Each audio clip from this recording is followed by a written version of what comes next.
안녕하세요. 정성산 TV입니다. 이번 시간에는 국내 최고의 관상가 5인이 본 영부인의 상을 알아보겠습니다. 유력 대선 후보 부인들의 관상을 보니 국내외 관상가 5인이 본 영부인 이상은 어딘가 간파당하는 느낌이었다. 명함을 건네자 눈을 빤히 쳐다봤다. 코끝에 걸친 안경 너머로다. 뚫어질 듯 봤다는 게 더 맞겠다. 제 관상을 보러 온 건 아니고요. 라며 가방 속에서 사진 2장을 꺼냈다. 그의 시선이 사진으로 옮겨갔다. 그중 하나를 가리키며 말했다. 이게 누구요? 세련미가 있네. 수려한 세련미.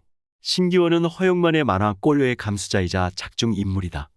이 시대 대표 관상가로 꼽힌다. 60년째 관상을 봤다. 개안의 경지다. 눈, 코, 입의 생김새가 아닌 기운을 본다. 그동안 관상을 거스르는 사람은 한 명도 없었다고 한다.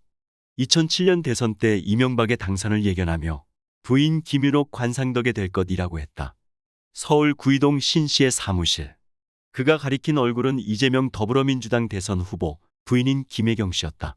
얼굴만 봐도 뭔가 딱 알 수 있습니까? 관상학은 사람을 파악하는 학문이에요. 어떤 사람인지, 자격이 어떻고 인품이 어떤지, 관은 또 어떤지 보는 순간 알죠. 한눈에 다 들어온다고요. 얼굴에 다 있어요. 부인의 얼굴만 보고도 남편이 대통령이 될지 판단하는 게 가능한 얘기입니까? 마의상법에 인처등록이라는 말이 있어요. 그러더니 책장에서 마의상법을 꺼냈다. 처척궁에 인처등록이라고 돼 있죠. 마누라 덕에 큰 복을 받는다는 거예요. 처덕에 청와대에 간 게 이명박 전 대통령이었어요. 당시 박근혜, 이명박 전 대통령이 경선 막바지까지 시속게임을 벌이며 한치 앞을 못 보던 때였다고요. 둘 다 기세는 막상막하였어요. 그런데 이명박은 박근혜보다 귀티가 덜했다고. 기세는 가득했는데 귀티가 없었단 말이야. 웬걸? 부인 사진을 보니 귀부인이 따로 없어요. 아, 이거 마누라 덕에 되겠네 했어요. 부인 관상 덕에 청와대 가기도. 이번에는 어떻습니까? 이 중에 영부인 상이 있습니까? 영부인 상이라고 하는 건 따로 없어요. 민비 있죠? 명성황후 정도 되는 얼굴이라면 영부인 상이라고 할 수 있어요. 근데 그런 얼굴이 있어요? 지금 김정숙 씨도 영부인 상이 아니에요. 그런데 청와대 안주인이 돼 있잖아요. 과거에 어느 역술인이 김정숙 여사더러 예전에 태어났으면 왕비가 됐을 것이라고 한 기억이 있는데요. 왕비 됐잖아요. 영부인이면 왕비 된 거나 마찬가지 아니요? 그렇다고 그분이 왕비의 상은 아니라는 거예요. 왕비 같은 음전한 품격이 있는 얼굴은 아니에요. 문재인 대통령은 이명박 전 대통령처럼 인처등록은 아니라는 거군요. 그 반대죠. 김정숙 씨가 남편 덕에 청와대 안주인이 된 거예요. 문 대통령의 관상이 좋나 봅니다. 눈썹 위 이마를 가리키며 여기가 툭 튀어나왔잖아요. 천정골 1월각이라고 해요. 여기가 툭 튀어나왔다고요. 제3지대 한 후보를 거론하며 모 씨가 만약 여기가 툭 튀어나왔으면 대통령이 됐을 거예요. 결국 영부인이 될지 여부를 알려면 후보 본인의 운도 함께 봐야 하는 거군요. 대통령도 마찬가지로 그 상이 따로 있는 게 아니에요. 후보들 중에 상대적으로 누가 더 나은지 추리는 거지. 그의 시선이 다시 김혜경 씨 사진으로 향했다. 세련미가 있네. 수려한 세련미. 지성미도 보이고 지적이고 머리도 좋아요. 윤석열 국민의힘 대선 후보 부인인 김건희 씨의 사진으로 넘어가 이분은 어떻습니까? 사진을 유심히 보더니 입을 뗐다. 귀가 좋네요. 만일 청와대에 간다면 이 귀덕입니다. 품격과 기세 겸비해야.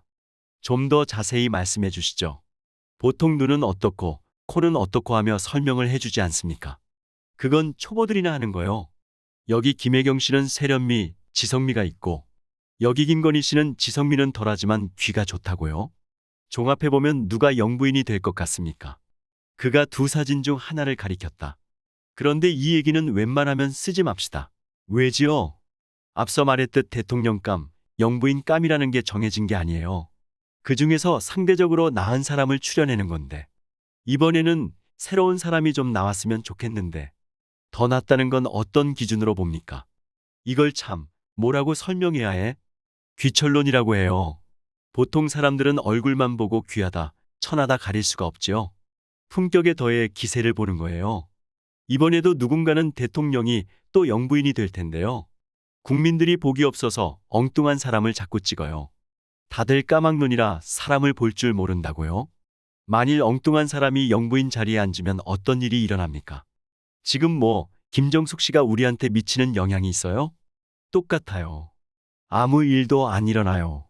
태어날 때부터 생긴 대로 사는 것. 역대 영부인 중 관상이 가장 좋은 사람은 누굽니까? 손명순 여사. 고 김영삼 전 대통령 부인이에요. 왕비상에 가장 가까웠어요. 의젓하고 음전하고 고전적 기풍이 있는 국모상이었어요. 만일 화장을 한다거나 성형을 한다거나 하면 관상도 바뀝니까? 관상은 바뀌지 않아요. 그냥 생긴 대로 사는 거예요. 개운법이라는 것도 있지 않습니까? 개운? 그건 상법이 뭔지도 모르는 관상 초보들이나 하는 소리요. 생긴 대로 산다면 관상은 몇 살 때부터 정해지는 겁니까? 이번엔 유장상법을 꺼냈다. 이게 500년 전 명나라 원충철 선생이 쓴 책이에요. 여기 보세요. 태어난 지 3일밖에 안 지나도 관상을 알 수 있다고 돼 있죠. 관상을 떠나서 사주나 다른 운도 작용할 수 있는 거 아닙니까? 운은 무슨 이게 운이에요. 얼굴이 운이라고요. 때때로 역술인들이 특정 후보 아내가 후보를 대통령으로 만들 사주를 가졌다고 하잖아요. 사주는 관상을 못 이겨요. 사주가 같은 사람은 있어도 관상이 같은 사람은 없어요. 한나란 씨의 1000명이 태어납니다. 그럼 문재인 대통령과 사주팔자가 같은 그 1000명이 다 대통령 돼야지 않겠어요? 이렇게 말하면 꼭 쌍둥이 얘기를 꺼내더라고. 일란성 쌍둥이 얼굴이 똑같을까요? 글쎄요, 똑같다고 생각했는데 다른가 보지요. 똑같지, 얼굴은 똑같아. 그런데 기운이 달라요. 그래서 완전히 다른 삶을 사는 경우도 있는 거라고요. 여러분, 일부 영상을 보고 어떤 생각을 하셨나요? 저는 윤 후보 김건희 씨의 관상을 다시 보게 되었습니다. 매일 허실실 진실성 없는 현 문정권의 영부인보다 김건희 씨의 온화하고 세련된 미소가 영부인의 자질에 더 맞는 것이 아닐까요? 지금의 영부인으로서 해야 할 일에 관심이 있기는 할까요? 영부인이란 본디 묵묵함 속에 숨겨져 있는 진주 같은 존재입니다. 묵묵히 윤 후보의 뒤를 온화함으로 지켜주는 김건희 씨가 대한민국의 영부인이 되어야 합니다. 그러기 위해서 여러분, 우리는 윤 후보에게 더 힘을 실어주어야 합니다. 윤 후보만이 이 대한민국을 살릴 수 있습니다. 저 정성산TV의 정성산 끝까지 윤 후보를 응원할 것입니다. 여러분도 도와주십시오. 우리 모두가 함께라면 해낼 수 있습니다. 이번 영상은 총 1부, 2부로 나뉘어져 있습니다. 2부도 많은 시청 바랍니다. 여러분, 그럼 2부에서 뵙겠습니다. 윤 후보 화이팅! 이상으로 정성산TV였습니다. 다음 시간에 뵙겠습니다. 정성산TV 좋아요, 구독, 알림 설정 부탁드립니다.